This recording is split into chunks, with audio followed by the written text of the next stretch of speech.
tengah wengi kumrang gandaning pos pita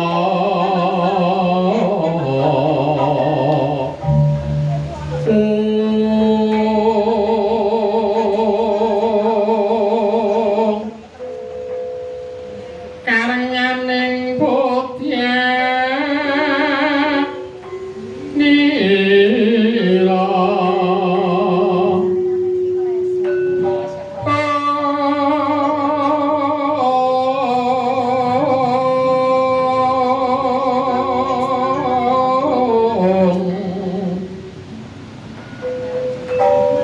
sang dicara embrenge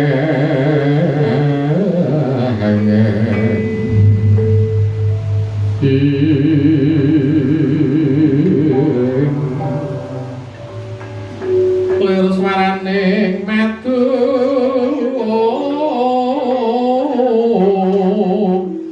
drangta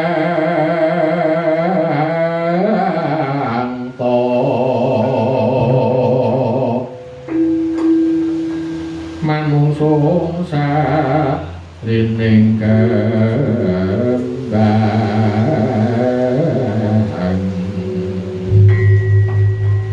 bocah malang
ngantri wancining goro-goro jumedeng rupat Punakawan kanthi hanyekar wiwit biyen mula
sugeng nindakaken kewajiban wajib poso wulan Ramadan ingkang nindakaken poso. Sing ora nindakne poso karena sesuatu hal ya sugeng ora poso. Sing penting kabeh kuwi padha ngurmati ya Kang Gareng. Ha iya. Aja nganti sing ra poso njaluk dihormati karo sing poso mengko sing poso karepe njaluk dihormati ning ra gelem ngurmati karo sing poso. Urip bertoleransi iki penting banget ya Kang. Ha iya no. Iki dina nadyan to ing wulan poso akeh sing padha siam ning nyatane iso nglonggane wektu wigati kanggo kumpul bersama gladen bebarengan le truk lan gong ya Kang.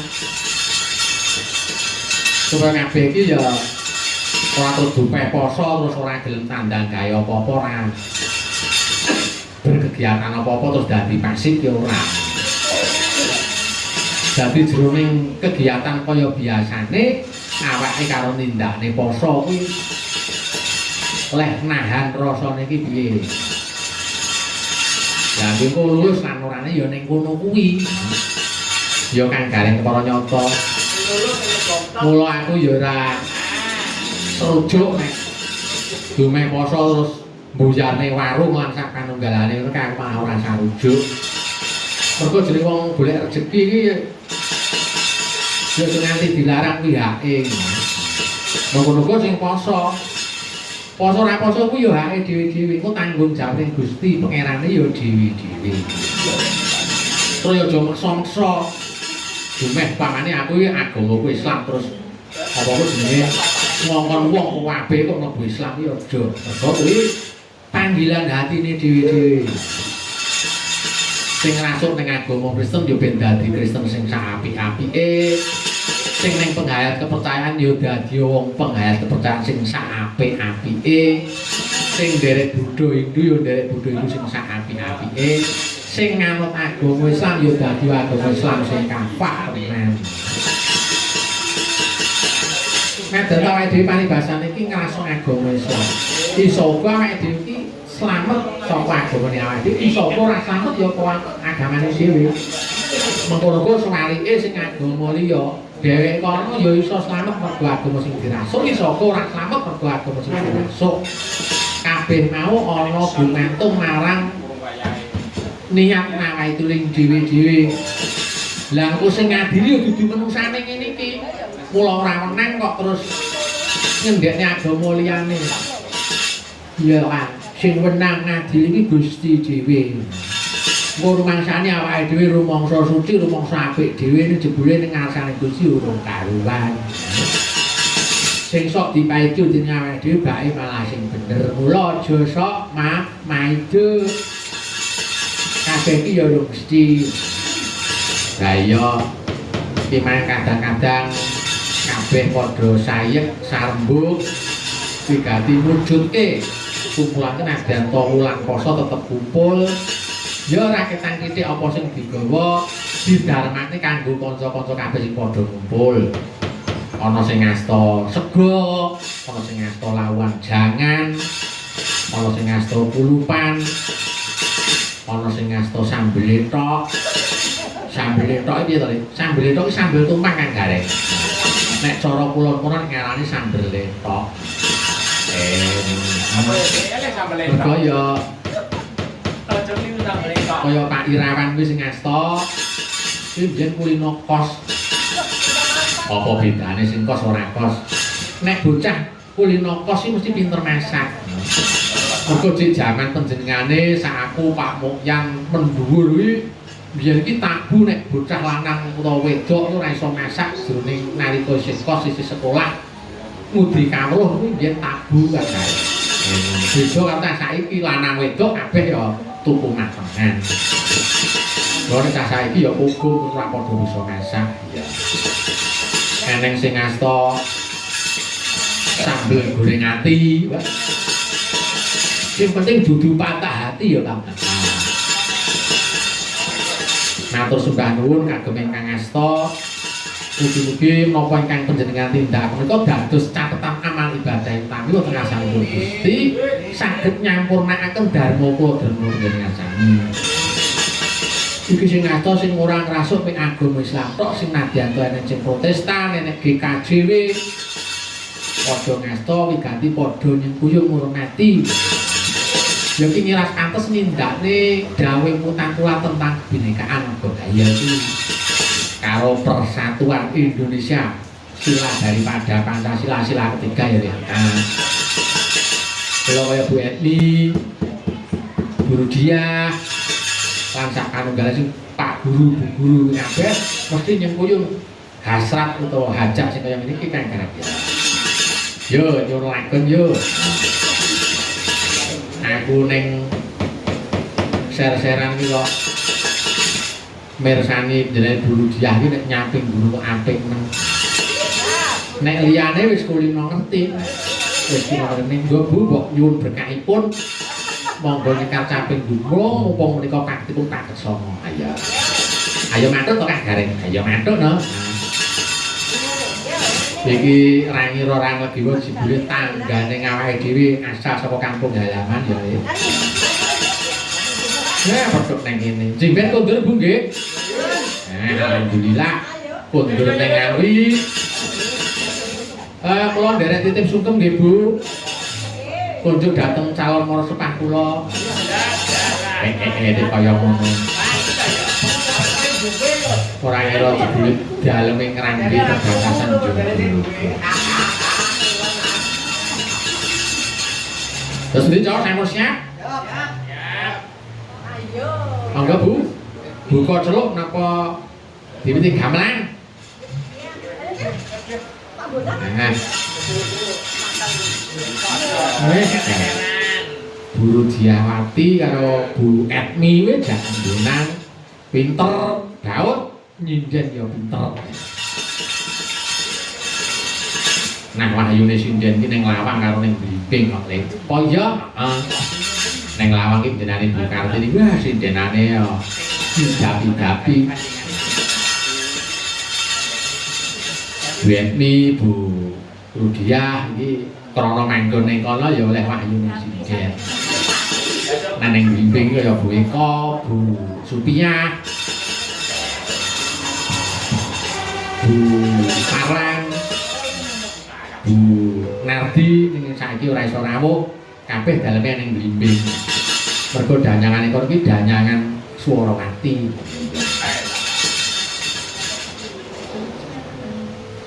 Apa Bu?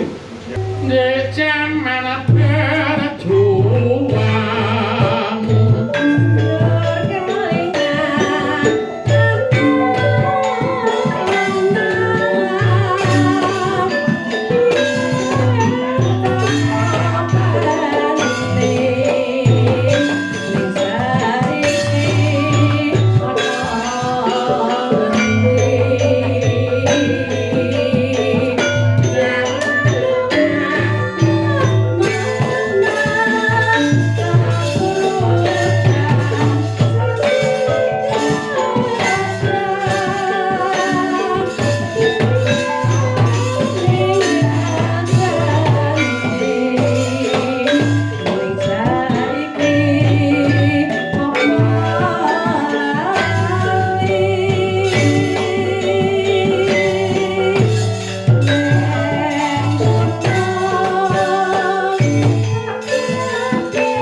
ini Mbak Yuni guru dia ini jangan belingan nih rusuhan nek cara kono nek cara dalam guru dia neng ngerambe kono oh cah kuwi rusuhan kuwi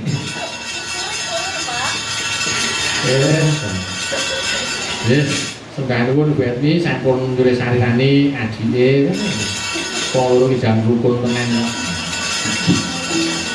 nika wonten sinden anyar katon monggo Mbak Yu dipun tepangaken asmanipun sinten ijil saking pundi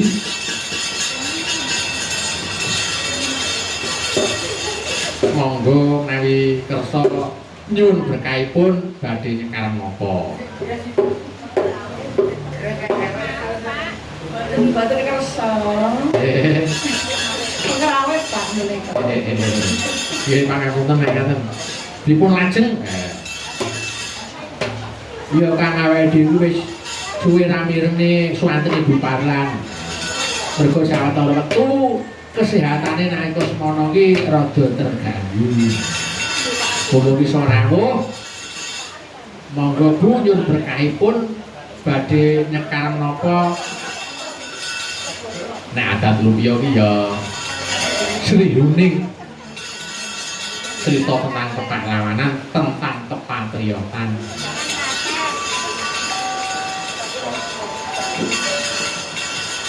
Piyantunipun nyuwun karangkaten mboten dados menapa padha apike turut kateti ya padha monggo cok karangkates dados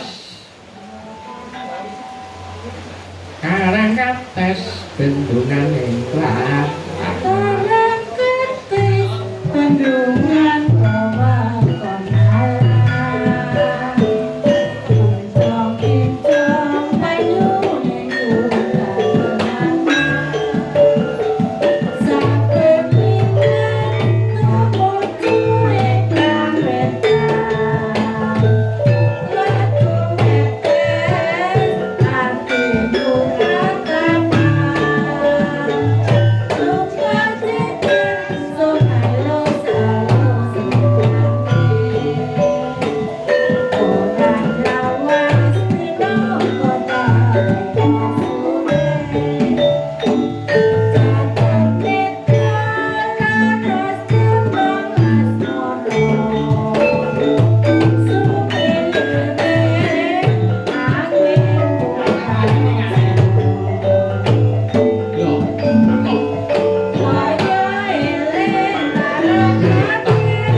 Dintek nih. Menika kalau beka mboten rampung nggih. Moga-moga ora ana apa-apa. Ganti selanjutnya. Iki rata. Yo. Saiki nyuwun sulur kambang. Nek sapa le, neng panjenengane busuknya dhisik. Sing mang jangan krombyang-krombyang. Jangane lodeh leh. Wah. Pak Guna malah ngarep-arep. Saking rabetahe sidane jajan ning warung. Sulur kambang. Iki kok gendere ora muni koyo penak lho. Nah, kantor sampe mboten apa. Sing rancak-rancak. Nek iso dilakoni ya ora apa-apa.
Yuswane wis ya rada lali yuswa ning nyatane suarane si apik ya Le. Heeh. Kabeh iki karek nggone ngrumpat kok garing ya.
Mangga Bu.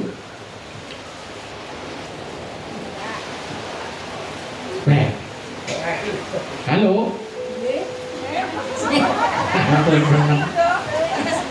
Kalau kan nambang aku nih Mas. Nggih. Nyuwun berkahipun Bu Kartini sing kemang dhewe-dhewe.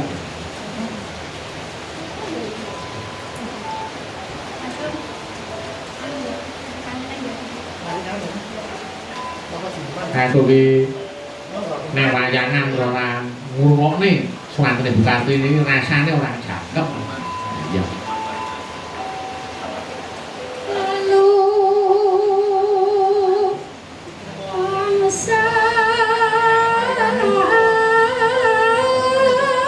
Kita bareng ini kabeh ulur kandang gentenan ya ora apa-apa, nggih latihan. Ya.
Iya kan ya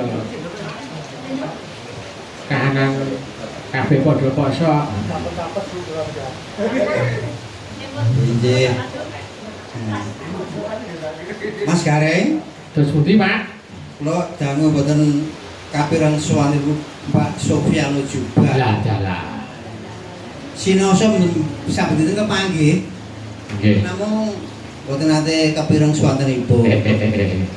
Lah nggih kok monggo dipun aturi nyekal malih. Injih. Nah, Sak uni-uni kula menika Asmarandana. nah, Menika Bawanyar menika. dalah.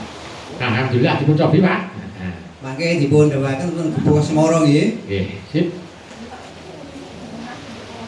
Rasane wong nandhang prangti kang rewes wayah lan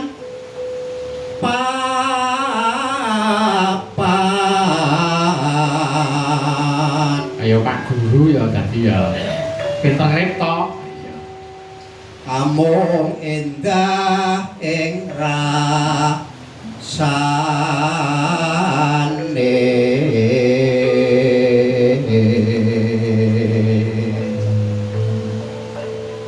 sanadyan ning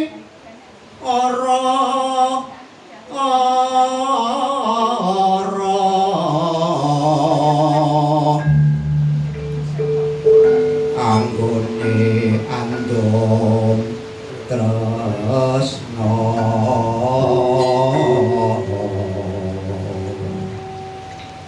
nadyan amung ana gubuk kang aran gubuk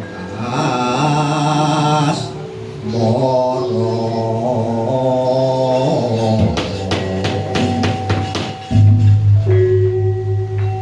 Yang lewat aku kelingan.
kados undi nderangin paduka dados layaning dewa. Menapa sampun saged mungkasi karya Dara? Kakang Badranaya. Antuk pamujimu kakang ingsun sembada lekasi dawuh Sang Hyang Indra. Numpes para sesa hiranya pura traing pura mangkawa kandha. Mangaten syukur seketi jumurung Den. Syukur seketi jumurung. Ndara dene watak angkara sampun sirna saking pakartining ulah kautamen mapan mekaten darmaning sadra utami. Kedawi dagda widegdaya akara tentreming dawana tuwin rahayuning sagung dumadi Gus. Kang mengkono kakang aja kesedayu pindakna sak laku derek kok mbacutake darmaning kasatran kuwi. Monggo kula derekaken Gus.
Mangkono kacar maju tanpa sangsara tindak Radyan Arjuna. Anjajah karang padusunan ngambah Wanawasa sumengko agrane karga. Nganti sawijining dina Sang Talata tumeka ana sak pinggiring tlaga kang bayune banget wening kinclong-kinclong.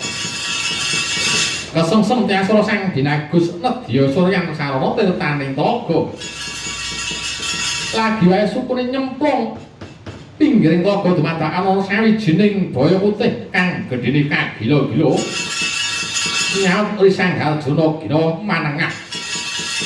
Ing mangka tengah wus ngrantu baya cacah sekawan cacahipun. Sadya kaget Sang Arjuna.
dudu Raden Radilangun datang desa ngaonaken para baju yo tinandak wani den utaraken wonten ing daratan Gumebruk ing kono kalayanan dados dados widodari kang Susewali.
kekonang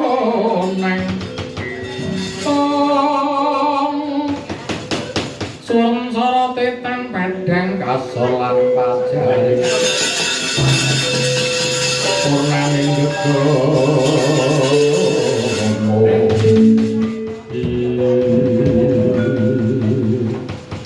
Mengkoto gajul kang silih warna warudya Mara ngeko sira iku sapa sarta trima bukane lakon iki Duh Raden Sultanipun Sang Hyang Indra kula widodari kang sapunika namipun Bathari Warga, Bathari Surweyi, Bathari Sawiji, Bathari Muda, Bathari Lata. Ing muni sangidene kalebet isen-isening karang kawidodaren. Awit taman soting Jawa Klaten, awit saking lintuning salah saha patratuwa. Ingkang nalika semanten cengkah kaliyan kasusilan mila kula sakrintang dipun sotaken dados bajul punika Raden inggih namung paduka satriya putanipun Sang Hyang Indra ingkang saged nentas kula saking penandang temah wangsul dados widodari malih ingkang mekaten saged ngaturaken gunging panuwun dhumateng paduka Raden iya tiba sepada gandeng sampun paripurna anggen kula nglampahi dados bajul mongko kula sampun dados widodari malih awit paduka rawuh Raden kemareng kula nyuwun pamit namung pamuji kula Raden mugi pendho sakadang paduka benjang mapaing tlang Bratayuda tepa jaya ing palugun Raden sampun kula nyuwun pamit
Paduka dijeripun satriya tama sembada ngentas para widodari utawi para wanita ingkang ujug bajul awit kecemplung dhumateng lumpuring kanistan samangke para widodari menika sampun sami manggihaken jati dirinipun malih awit saking pitulungan paduka dene kelabetan menika ugi kalebet darmaning satriya ndara Dewa Kakang Semar muga-muga para widadari limo ora bakal dadi boyo maneh ya Kang.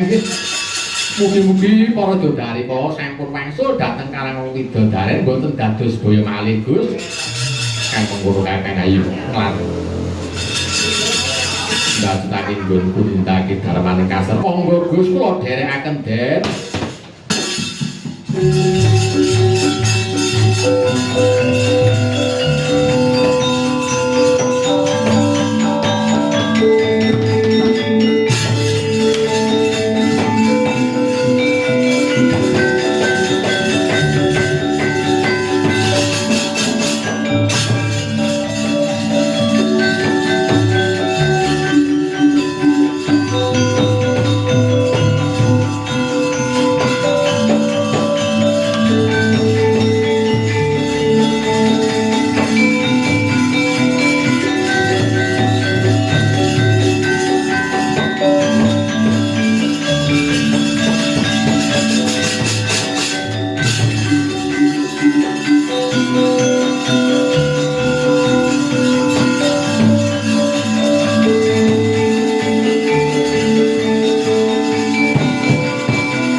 Arjuna nuli mbacotake lampah ninggal tlaga tilas papaning para gajul panjalmaning para widodari.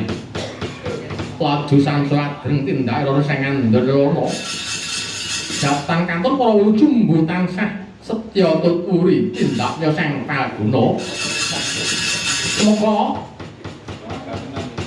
penaing Bengawan Swilu Gangga ing sedya bakal sesuci nanging kagiatan sang Bilagus. Nalika dumadakan ana sawijining naga kang sakala nyaut sang Arjuna tengginas kula suriga Kyai Planggeni.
mustakaning Sang Naga. Ketaman Kyai Planggen ibadah dhateng wujud dados putri ingkang endah sesipari.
Bang kasulan upamane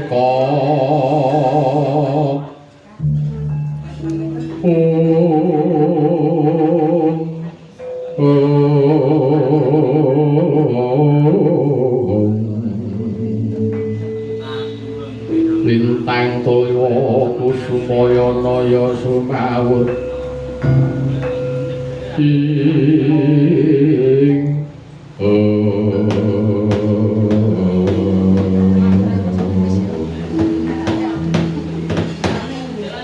Bocah ayu sira iku sapa dene sakedaden wujud naga Raden nami kula pun Dewi Lukti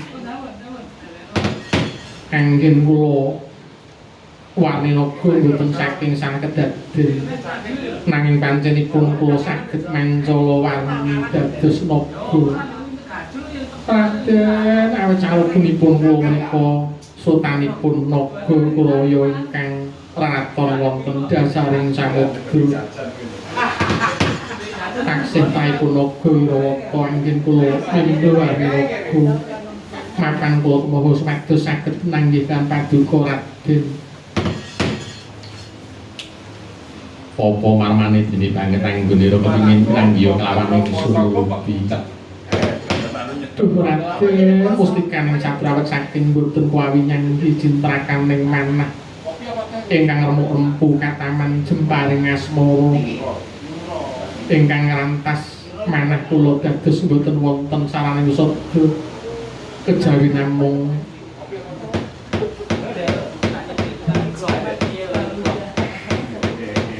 kedah anyeti dumateng paduka Raden pramila swawi kula aturi nampi paswitan kula Raden ingkang nandhang cintraka awit ketaman berarti dumateng paduka mengkono nedya kang welasasih apa darane dene sira kongsi kedrawasan ngandhang asmara marang panjenengan ingsun Lukti Mula nedya kang welasasih apa darane dene sira kongsi kedrawasan ngandhang asmara marang panjenengan ingsun Lukti Duh Raden sutaning Bathara Indra nalika semanten kula supena lambang asmara kan paduka ingkang wusananipun sakungipun saking nindra indah ing karosih tansah ngelam-lami kongsi damel rujit ingkang lanting manah kula pramila Raden mugi paring wasih ngolah dumateng pawestri ingkang mangajab dumateng lumutring sada branti punika Raden. Kakang Badranaya, wonten dawuh Gus. Kepriye mungguh panmunira iki ana wanudya. Alsa swita marang panjenengan ingsun Kakang.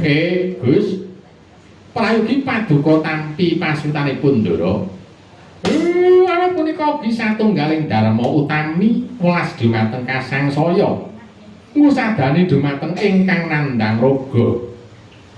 Saeba untik saha wirangipun panodya utawi wanita punika menawi sedyanipun ngantos paduka tambuhi pramila prayogi paduka tampi idep-idep ingkang diamiran Ndara.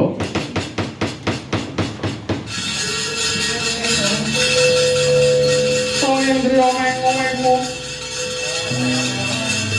mangungkul ngandhulang limang karena tanpa kanin yen tanpa penggusan jauh tomo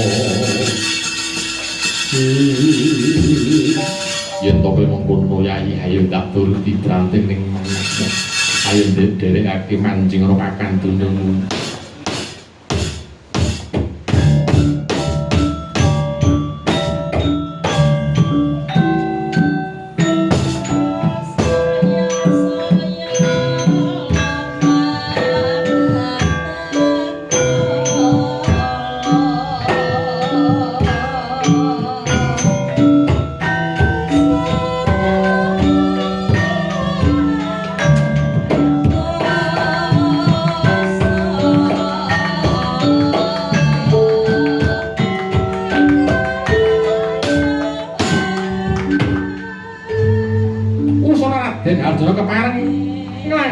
Dewi Lupi kang nandhang asmara.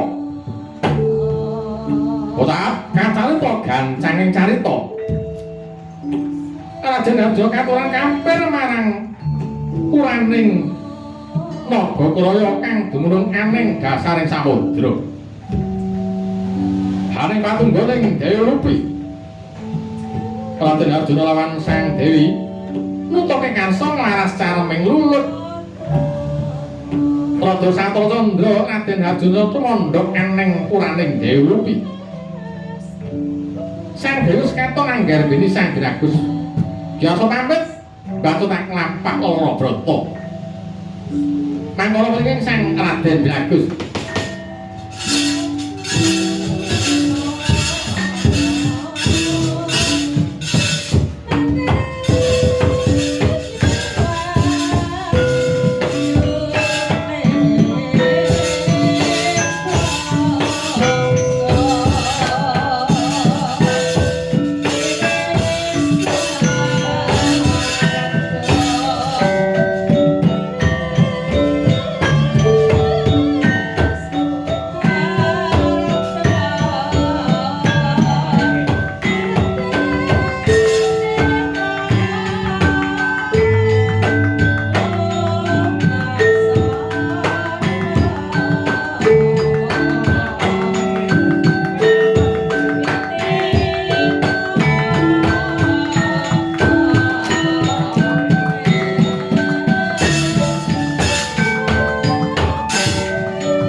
mengkene yo Yayi, sira iku lak mangerteni sapa sejatipun Kakang. Inggih. Paduka satriyane negari Ngamarta Raden Pramadi Raden Janaka satriya Madukara panengah Pandhawa. Kowe lak yo ngerti darmaning satriya to Yayi. Mongko aku wis katem sawetara wektu ana patunggaling Siadi nganti dina iki Siadi wis gargine. Pun Kakang tak pamit nindak ning darmaning kasiat lan pun negara Ngamarta yen Raden napa paduka mentala dhateng pun ulupi ing mangka dinten nika katemben galabini sepuh kepriye wae Yayi darmaning satru kudu nengenake marang keperluan ning wong sak negara ora kena mung ngomongake darmaning awake dhewe nggone dadi patembayatan utawa nek basane saiki rumah tangga ya Yayi.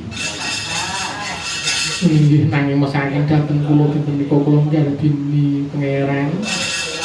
Monggo menika wiji saking paduka Raden.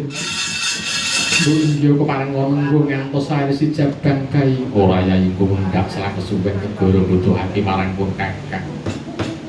Mangantor paduka dawuh mekaten kula namung nyumanggaken. Namung lajeng kandhutan kula kados pundi? Aku titip weling ya Yayi. Kados pundi? Besok sak mangsa-mangsa si jabang bayi lahir yen mijir kakung paringana pusaka asma Raden Irawan. Dipun paringi asma Raden Irawan. Iya pancen dasar kawula. Petro kantong bolong kang bakal tak tinggal ana kene wigati supaya kanggo kapitayanmu yen to jeneng ingsun ora bakal ninggalake marang si Adi. Petro wonten dawuh aku titip weling karo kowe. Weling napa Gus? Nggo sak mangsa-mangsa putraku lahir kakung bakal diparingi asma jenenge Bambang Irawan. Besok sak mangsa-mangsa wis akhire diwasa. Ana tlatah Malang kono ana Karanglu. Eneng paguyuban jenenge Dedes Sari Budaya. Kanthi nama jaken Gladen ulah seni keterampilan nabuh ya Petrus. Nggih ngestaken dawuh mesti kula. Dasare kula nggih seneng tabuhan. Wis ayo Kakang Badranaya tutma sak laku bali ana negara ngamal kok nindak darmaning kasetan kudu nampa sate negara ya Kakang. Monggo to dherekaken Gus.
Nyai Pramadi kang wis timbul negara ngemal apa Yai?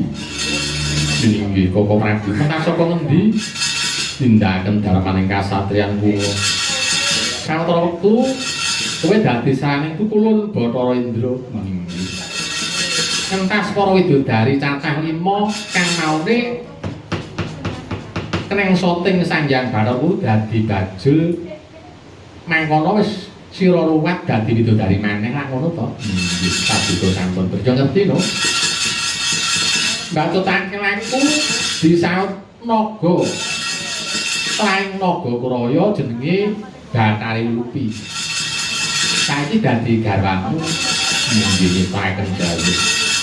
Wis Garbini tetep poling bakal diparingi asma nek mijil kakung paringi jeneng Irawan lah ngono to. Nggih Bapak Praji. Kakang Badranaya wonten dawuh. Iki sasmiten darmane kasatring adikku Janaka wis paripurna. Wis bali meneh timbul ana negara Ngamarta. Kang mengkono ayo kakang padha mudi santi karo ngenteni dahar buka. Ayo ngucapake syukur ngasaning Gusti Kang Maha Agung. Mulih besok sak paripurnaning sawalan apa sing ditindakake iki luwih becik timbang sak urune ya kakang. Nggih, monggo sami santi sepisan medhika menika medhika salamin rahayu Gus.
Assalamualaikum warahmatullahi wabarakatuh. Waalaikumsalam. Kunjul Bapak Ibu, Mas Mbak Yu.